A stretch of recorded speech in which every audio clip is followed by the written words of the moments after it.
우리 다 같이 한 목소리로 읽습니다.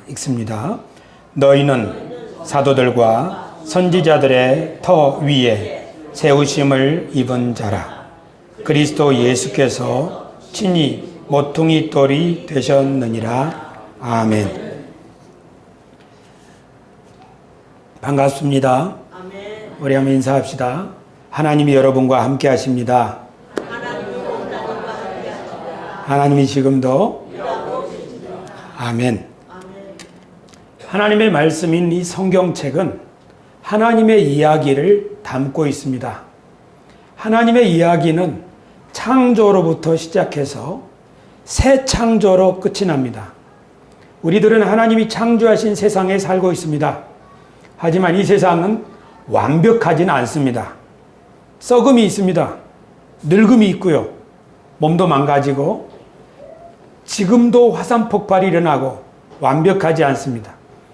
성경은 하나님의 세상을 만드신 이야기, 그리고 하나님이 이 세상을 완전히 새롭게 하신다는 이야기로 끝이 납니다. 그래서 창조와 새 창조로 창세기와 요한계시록이 정리가 됩니다. 그 가운데 이야기는 하나님이 하신 일, 하나님이 무슨 일을 하셨는가를 기록하고 있습니다. 지난 9주 동안에 우리는 하나님이 하신 일에 대해서 공부했습니다. 창조하신 일, 타락한 인간을 어떻게 구원하기를 원하셨는지, 아브라함을 부르신 일, 그 민족을 크게 하신 후에 출애굽시키신 일, 그리고 약속의 땅에 들어가게 하신 일, 하나님의 마음에 맞는 사람 다윗을 세워서 새 시대를 열어가시려고 계획하셨던 일, 그리고 다윗의 후계자들이 하나님을 배반한 일, 예언자들이 일어나서 그러지 말라고 하나님께 돌아오라고 촉구하던 일, 그렇게 해서 구약 성경의 이야기가 종결이 되었습니다. 신약 성경에서는 하나님이 인간 역사의 절정의 시간에 예수 그리스도를 보내셔서 예수 그리스도를 통하여 새로운 나라가 시작된다고 하는 이야기, 그 이야기를 선포하셨습니다. 그것이 마태, 마가, 누가, 요한 사복음서의 이야기입니다. 그러면 예수님의 이야기 다음에 있는 이야기가 무엇일까요? 오늘 설교의 주제입니다. 예수님이 승천하신 후에 이 땅에 남아있는 예수님이 세우신 것, 그것이 바로 교회입니다. 오늘은 교회에 대해서 이야기하려고 합니다. 하나님의 이 이야기에, 이 큰 이야기에 교회인 우리들이 어떤 역할을 하게 되었고, 우리가 하나님의 이야기에 어떤 배역을 맡아서 지금 살아가야 하는지에 관해서 함께 생각해 보기를 원합니다. 오늘 우리가 읽은 말씀에서 교회에 관하여 말씀합니다. 너희는, 이 교회에 대한 이야기입니다. 교회는 사도들과 선지자들의 터 위에 세우심을 입은 자라. 그리스도 예수께서 친히 모퉁이 돌이 되셨느니라. 여기서 말하는 터라는 말, 집터가 있죠. 모퉁이 돌, 이거 다 집을 건축할 때 쓰는 말입니다. 교회는 하나님이 거하실 집으로 세워져 가고 있다는 뜻입니다. 교회뿐만 아니라 교회에 소속되어 있는 우리 인생도 마찬가지입니다. 우리 인생들도 하나님이 거하실 처소로 지어져 가고 있습니다. 교우 여러분, 여러분의 인생의 집은 어떻게 지어져 가고 있습니까? 설교 초반이긴 하지만 세상에서 속된 말을 하겠습니다. 어떤 사람을 향하여 그 사람은 근본이 없는 가문에서 났다. 이게 무슨 뜻이지요? 근본이 없는 가문이라고 하는 것은 조상 대대로 내려오는 가훈이나 예절이나 도덕이나 철학이나 이런 것이 가르침이 없는 가문이란 뜻입니다. 그래서 근본이 없는 데서 자라난 사람은 삶이, 말이나 행실이나 사고나 그의 세계관이 엉망입니다. 그렇지만 근본이 있는 가정에서 자라난 사람은 올곧게 성장한다는 세상의 말이 있습니다. 우리 모두는 인생을 세워가는 터전 같은 게 있습니다. 이것이 가문일 수도 있고 건강일 수도 있고 스펙일 수도 있고 학벌일 수도 있습니다. 그것을 든든히 다져야만 인생이 잘 세워지고 가문이 잘 세워진다고 생각하는 터 말입니다. 그런데 그리스도인, 하나님의 교회는, 하나님의 사람들은 이 터를 새로 바꾼 사람들입니다. 그러니까 그리스도인들은 전에는 돈이 많아야 행복한 인생이라고 생각했는데, 학벌이 높아야 출세한 사람이라고 생각했는데, 그런 것들이 바로 육신적이라는 것, 세속적이라는 것을 깨달은 사람들입니다. 인생에는 더 흔들리지 않는 견고한 터전이 필요하다는 것을 발견한 사람들, 그들이 바로 그리스도인들입니다. 교회는 돈으로 세워지는 것이 아니라, 교회는 여기 있는 말씀처럼 어떤 터가 있습니다. 이 터는 사도들과 선지자들이 라고 하는 터입니다. 선지자라고 하는 것은 구약시대 때 하나님이 하고자 하신 일을 미리 알려준 사람들입니다. 그들을 예언자들이라고도 합니다. 하나님은 하나님이 하고자 하시는 계획을 사람들에게 미리 알려주셔서 사람들로 하여금 하나님이 하시는 일에 참여할 수 있도록 해주시는 분입니다. 그들이 선지자들입니다. 사도들은 예수 그리스도께 부르심을 받아서 예수님이 가르쳐 주시는 하나님 나라의 비밀을 가르침 받은 사람들입니다. 그래서 교회는 사도들과 선지자들의 가르침을 받은 그 위에 세워집니다. 건강한 교회는 이처럼 구약 성경에서 하나님이 선지자들에게 말씀하신 것, 그리고 신약 성경에서 예수님이 제자들에게, 사도들에게 가르쳐 주신 것을 잘 받아서 그 말씀을 순종하고 살아가는 교회가 바른 터 위에 세워지는 건강한 교회입니다. 우리 세수만 교회가 그런 건강한 교회가 되기를 원하여 저는 지난 9주 동안 이 이야기들을 해왔습니다. 교회는 하나님이 부르신 사람들의 모임입니다. 오늘 우리 교우 중에 한 분이 향후에 가셨고, 향후에나 동아리나 정당이나 여기도 사람이 모이는 곳이고 교회도 사람이 모이는 곳입니다. 차이가 무엇입니까? 바탕이 다릅니다. 교회는 사도들과 선지자들의 가르침을 소중하게 받아들이는 사람들의 모임이 교회입니다. 그러니까 교회가 건강하게 세워지려면 이 사도들과 선지자들이라고 하는 터를, 즉 그들의 가르침을 받아들이는 교회가 건강한 교회, 견고한 교회가 된다는 말입니다. 우리 인생도 아마 그럴 겁니다. 저는 군대를 다녔습니다. 단기 복무를 했는데 그때 우리가 작업할 일이 있었습니다. 그러니까 이렇게 경사진 곳에 벽을 세우는 일을 맡았습니다. 그런데 우리가 건축 전문가가 아니잖아요. 조그만 거리이기 때문에 벽돌을 반듯하게 쌓을 수 있을 줄로 생각했습니다. 한 6칸이나 7칸 정도 쌓는 벽이었습니다. 그래서 이것쯤이야 하고 벽돌을 가져다가 이렇게 모르타르를 만들어 가지고 벽을 쌓았습니다. 다 쌓고 나서 우리가 그 벽을 보았습니다. 어떻게 되겠습니까? 배불뚝 벽이 되었습니다. 그러니까 벽이 반듯하지 않고 이렇게 나왔다는 거죠. 저희들은 그렇게 쌓으면 거참들에게 혼나기 때문에 정신 차리고 쌓았지만 그렇게 됐습니다.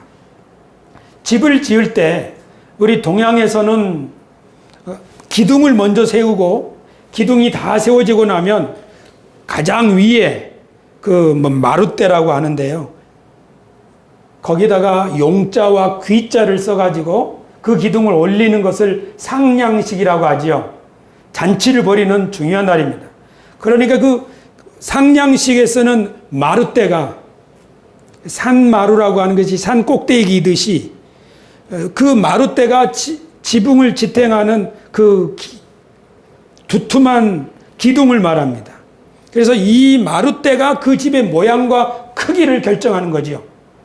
동양에서는 이렇게, 우리나라에서는 기둥을 중심으로 해서 건물을 짓기 때문에 이 마룻대를 올리는 상냥식이 가장 중요한 행사가 됩니다. 집을 건축할 때요.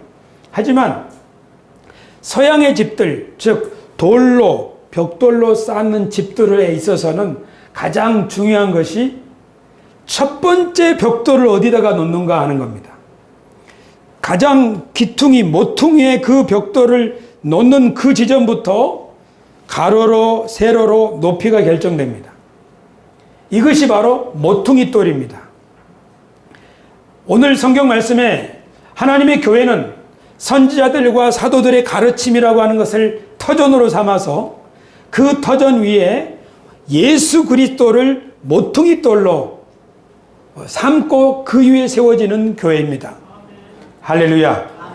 그래서 이 모퉁이 돌이 예수 그리스도신데, 예수 그리스도는 선지자들의 가르침, 구약 성경의 내용을 예수님은 새롭게 설명해 주면서 예수님이 구약 성경의 말씀을 풀어줄 때 사람들은 새롭게 의미를 깨달을 수가 있었고, 선지자들이 한 말씀의 진정한 뜻을 깨닫고 마음이 뜨거워지기도 하고 감동을 받기도 하고 놀라기도 했습니다. 우리가 교회를 세워나갈 때는 항상 이처럼 구약 성경과 신약 성경을 바탕으로 하되 예수 그리스도를 모범으로 삼아서 예수님은 어떻게 하셨는가, 예수님은 어떻게 가르치셨는가 하고 자꾸 봐야 됩니다.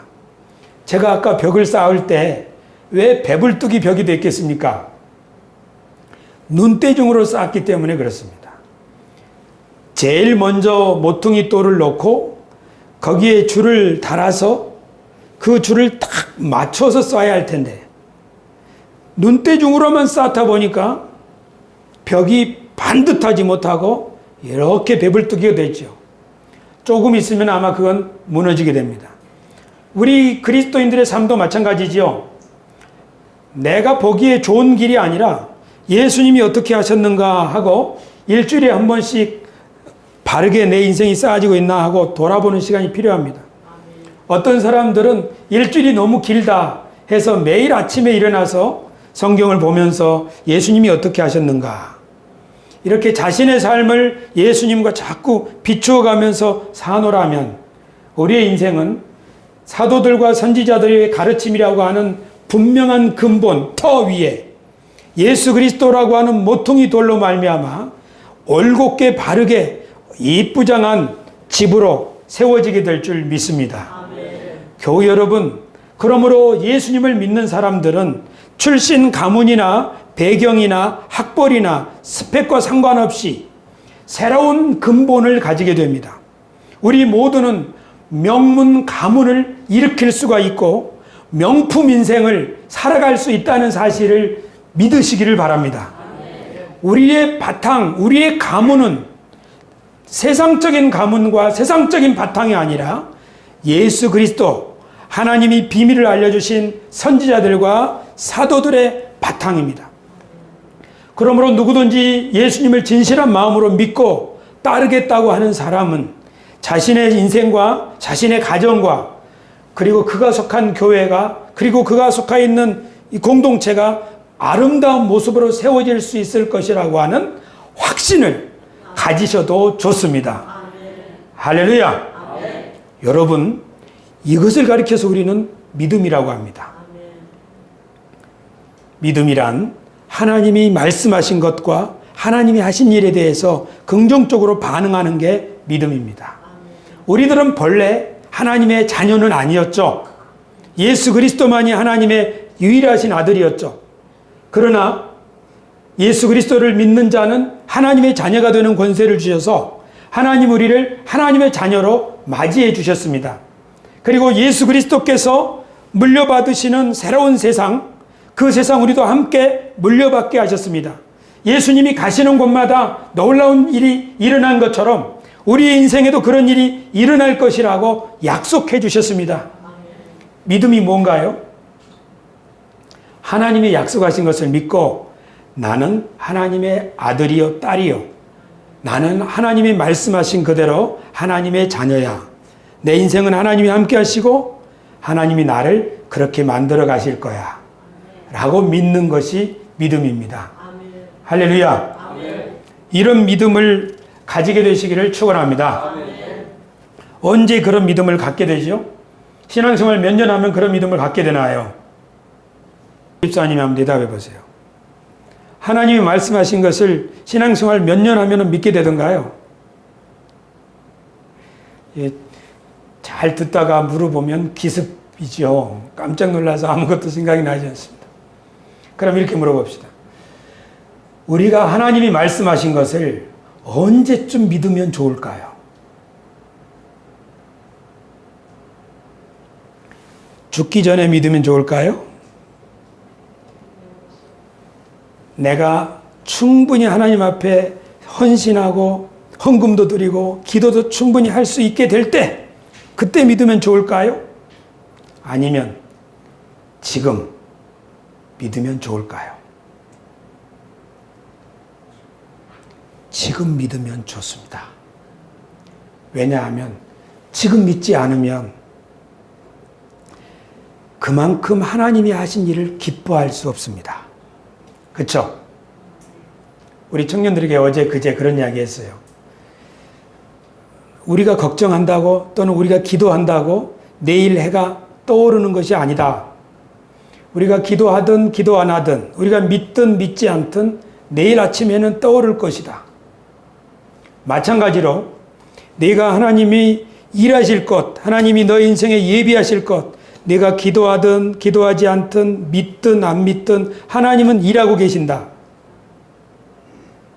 그렇지만 네가 믿는 것과 믿지 않는 것은 무슨 차이가 있겠느냐? 제가 청년한테 묻는 거지요. 믿으면 어떻게 사는 거예요?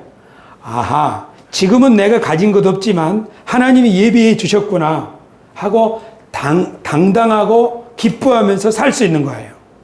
그러나 지금 믿지 않으면 어떻게 합니까? 아이고, 다음 달 다가올 카드값을 어떻게 하지?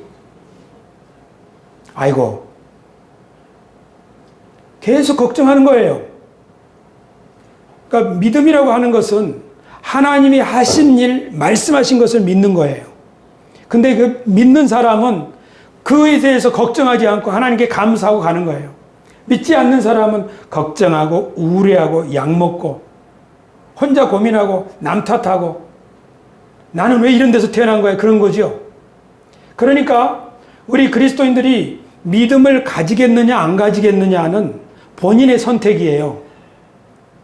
믿음은 하나님이 하신 일을 믿는 거예요. 그런데 이게 몇 년 지나면 믿음이 생기는 게 아니라 바로 그 순간 믿음이 생기는 겁니다. 언제? 내가 믿겠다고 할 때. 예수님이 만난 사람들은 처음부터 예수님이 말씀하시기를 내 믿음이 크도다 하신 거예요. 예수님을 만나기 위해서 온 사람들은 다 초장해. 그러니까 여러분들 생각에 나는 이제 예수님 믿기 얼마 안 됐으니까 나는 믿음이 없는 거야. 천만의 말씀이에요. 믿음이라고 하는 것은 신앙의 연조만큼 생기는 게 아니에요. 사실은 저 같은 목사나 우리 장로님들도 믿음이 있는 것 같지만 주님이 이렇게 보실 때 믿음이 없을 수도 있어요. 목사가 믿음이 없으면 어떻게 되나요? 목사는 기쁨을 누릴 수 없지요. 목사는 불안해할 수 있지요. 그러나 목사가 믿음이 생기면 어떡할까요? 목사는 즐거워하고 기뻐하는 거지요. 왜 그래요? 교회에서 사례비를 엄청 많이 받아서 그래요? 그렇지 않죠. 하나님이 함께 하시기 때문이죠. 여러분 믿으시기를 축원합니다. 믿음이란 하나님이 말씀하신 것과 행하신 일에 대해서 긍정적으로 반응하는 겁니다. 여러분 반응이 믿음이에요. 그 반응은 결단이에요. 한번 믿음이 뭔지 볼까요? 한번 해보겠습니다. 박수 3번 시작. 여러분이 지금 뭐 했나요? 반응한 거예요. 제가 박수 3번 하니까 박수 3번 친 거잖아요. 그런데 하나님이 말씀하시기를 믿는 자는 내 자녀다. 믿는 자는 세상 끝날까지 내가 함께한다. 믿는 자는 내가 너의 모든 것을 채워주고 공급해주고 너를 그리스도와 함께 상속자로 삼으실 거고 너의 인생을 명품 인생으로 만들어줄 거야. 거기에 대해서 여러분이 금방 아멘이라고 반응하는 것은 박수 3번 시작할 때 박수 치는 거하고 똑같은 거예요. 믿음이란 내가 굉장히 많은 시간 기도할 때 조금 생기는 어떤 약수터의 물 같은 것이 아니에요. 믿음이라고 하는 것은 한량없이 부어주시는 하나님의 은혜 폭포수 앞에 아멘하고 받아들이는 것, 그것이 믿음입니다. 부족함이 없는 거예요. 하나님한테 굉장히 많이 성경을 연구하고 나서 조금 생기는 게 믿음이 아닙니다. 믿음은 누구든지 아멘, 내가 믿나이다. 하나님이 말씀하신 대로 이루어질 줄 믿나이다. 그렇게 고백하는 것이 믿음입니다. 그러므로 우리 그리스도인들의 삶은 사도들이 한 말씀, 선지자들이 한 말씀을 하나님의 말씀으로 믿고 아멘하고 받아들이고 예수님의 생각과 가르침과 행동을 잘 보면서 아, 이렇게 사는 거로구나. 그래서 예수 그리스도를 깊이 생각하라. 히브리서 3장 1절에 말씀하셨죠. 우리 이 말씀을 암송하고 있는 두 분이 우리 교회에서 최근에 암송을 하고 계시는데 왜 제가 이 두 분을 특별히 말씀드리냐면 우리 교회에서 성경 암송합시다 이런 얘기를 하나도 안 했는데 이 두 분이 성경 암송을 시작했어요. 그러더니 집사님이 나도 좀 할까요? 나도 좀 주세요. 그러더니 집사님이 나도요. 그렇게 해가지고 지금 확산되고 있다고 생각합니다. 지금 시킬 건 아니지만 긴장하지 마시고 뭐냐면은 하나님의 신앙생활이라고 하는 것은 이렇게 내 속에서 우러나는 거예요. 하나님이 우리 속에서 지금 일하고 계시는 거예요. 그러니까 신앙생활이라는 것은 예수님을 깊이 생각하는 겁니다. 자꾸 생각하고 생각하면 내가 살아가는 인생은 건강하게 세워집니다. 자꾸 세상에 곁눈질하고 다른 사람하고 비교하고 그렇게 살아가면 내 인생은 절대 행복하지 않습니다. 우리 예수 그리스도를 깊이 생각함으로 우리 인생의 집이 건강하고 잘 세워질 수 있게 되기를 축원합니다. 오늘 설교는 제가 준비한 설교하고는 조금 결을 달리하지만 그래서 핵심만 잡아서 간단하게 정리하겠습니다. 오늘 설교를 들으시고 저와 여러분들의 인생이 명품 인생으로 세워질 수 있다는 확신을 가지게 되시기를 바랍니다. 하나님이 그렇게 우리를 만드시려고 부르셨습니다. 그러려면 터가 중요합니다. 사도들의 터, 선지자들의 터. 선지자들이라고 하는 사람들은 구약시대 때 하나님이 비밀을 알려준 사람들인데 선지자들은 무슨 말씀을 전했냐면 하나님이 통치하고 계신다. 여호와께서 통치하신다. 그렇게 전했습니다. 하나님이 다스리고 계시는데 왜 곁노질하고 우상 숭배하는가? 선지자들의 메시지입니다. 하나님이 통치하고 계시는데 지금 나라를 잃었다고 해서 실망할 일이 무엇이냐? 하나님이 통치하고 계신다. 하고 하나님의 통치를 선지자들은 외쳤습니다. 사도들은 예수 그리스도를 통하여 하나님이 이 세상을 통치하신다는 말씀을 어떻게 선포했는가? 회개하라 하나님의 나라가 가까이 왔느니라 하면서 예수 그리스도를 통하여 하나님의 나라가 왔다 이렇게 선포합니다. 하나님의 나라라고 하는 것은 하나님이 다스리는 나라입니다. 하나님이 다스리는 나라는 다르지요. 예를 들면 문재인 대통령이 통치하는 나라, 김정은 위원장이 통치하는 나라 다르지요. 하나님이 통치하시는 나라는 어떤 나라인가? 예수 그리스도의 곁에서 본 사도들이 보았을 때 예수님이 하나님 나라를 선포하시면서 병든 자를 치료해 주시고 소외된 사람을 품어주시고 중독에 빠져있는 사람은 자유케 하셔서 사람답게 살아가게 하시고 그들이 함께 친구가 되는 공동체를 만들어가는 것을 예수님의 제자들은 보았습니다. 아, 이것이 바로 하나님 나라로구나. 사람들이 회복되고 고침받는 것. 그래서 구원을 뭐라고 정의할 수 있습니까? 구원이란 하나님이 처음부터 우리를 위하여 계획하신 참 인간의 삶을 회복하고 살아가는 것. 그것이 바로 명품 인생이죠. 예수님이 오셔서 우리에게 주시는 구원이 바로 그런 것입니다. 우리가 예수님을 믿을 때 어떤 일이 생기는가? 하나님이 처음부터 계획하신 참 인간의 삶이 회복되기 시작합니다. 그리고 그런 삶을 살아갈 수 있게 됩니다. 이것이 바로 우리가 예수님을 믿을 때 나타나는 현상입니다. 하나님이 우리에게 열등감에 빠지라고 지으셨겠어요? 아니면 우월한 교만한 생각에 빠지라고 지으셨겠어요? 사람들하고 갈등하며 다투며 살라고 지으셨겠어요? 그렇지 않습니다. 하나님이 우리를 어떻게 만드셨나요? 하나님의 존귀한 형상으로 이 세상 모든 것을 다스리고, 그가 만지는 곳은 아름다운 정원이 되고, 그가 만지는 곳은 사막이 변하여 꽃동산이 되어지는 그런 일을 할 수 있는 사람으로 우리를 만드신 거지요. 믿으시면 아멘 합시다. 그러니까 하나님이 원래부터 계획하신 우리의 인생이라는 것은 어떤 거냐면, 우리가 가정에 들어가면 가정이 천국과 같은 곳으로 바뀌는 거죠. 부모와 자식은 화목하고, 그리고 자녀들은 건강하게 성숙하고, 내가 직장에서 일하면 그 직장이 회복되어지는 것이고, 이것이 불가능한 얘기일까요? 이것이 예수님을 믿을 때 우리에게 나타나는 현상입니다.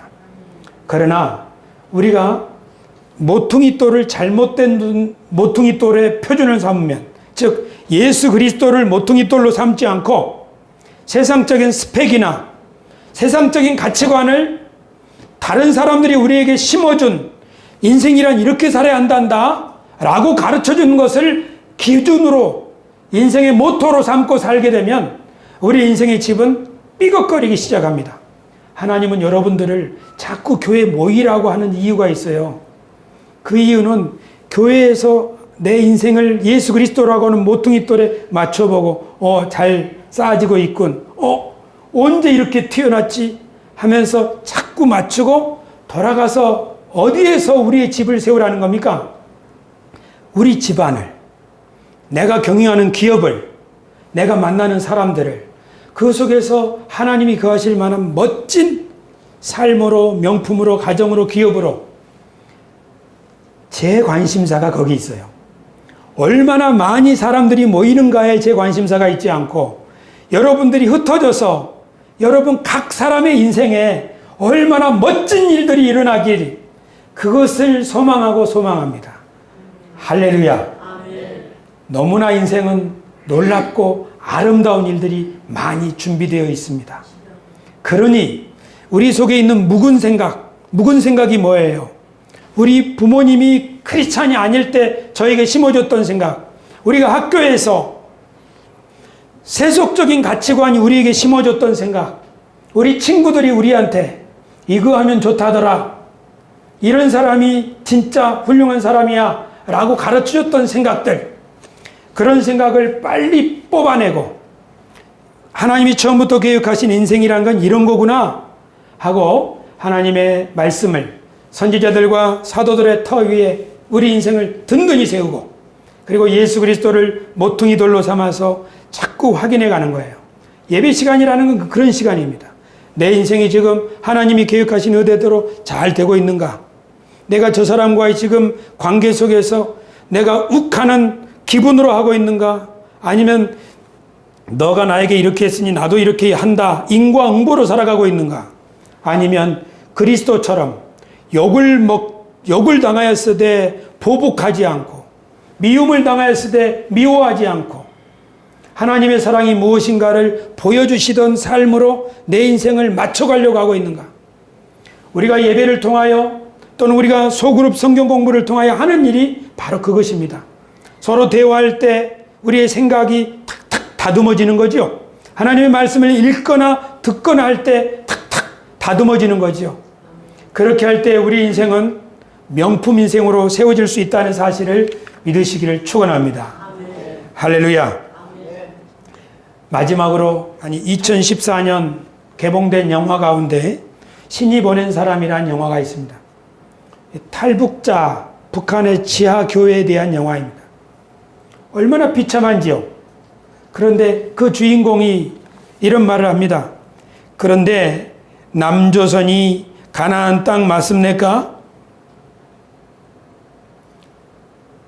북한 사람들이 볼 때 남한이 정말 살기 좋고 천국과 같은 곳, 남한에만 가기만 하면 불행 끝 행복 시작일 것이라고 생각하고 있죠. 실제로 남한은 북한보다 월등히 좋은 게 너무너무나 많습니다. 그래서 이 탈북자들을 돕는 단체가 하는 일, 소중한 일입니다. 하지만 탈북자로 남한에 와서 정착을 할 때, 시간이 한 달, 두 달, 1년, 2년 지나갈 때 정말 그분들이 남한을 천국이라고, 가나안 땅이라고 생각할까요? 여러분, 남한은 가나안 땅입니까?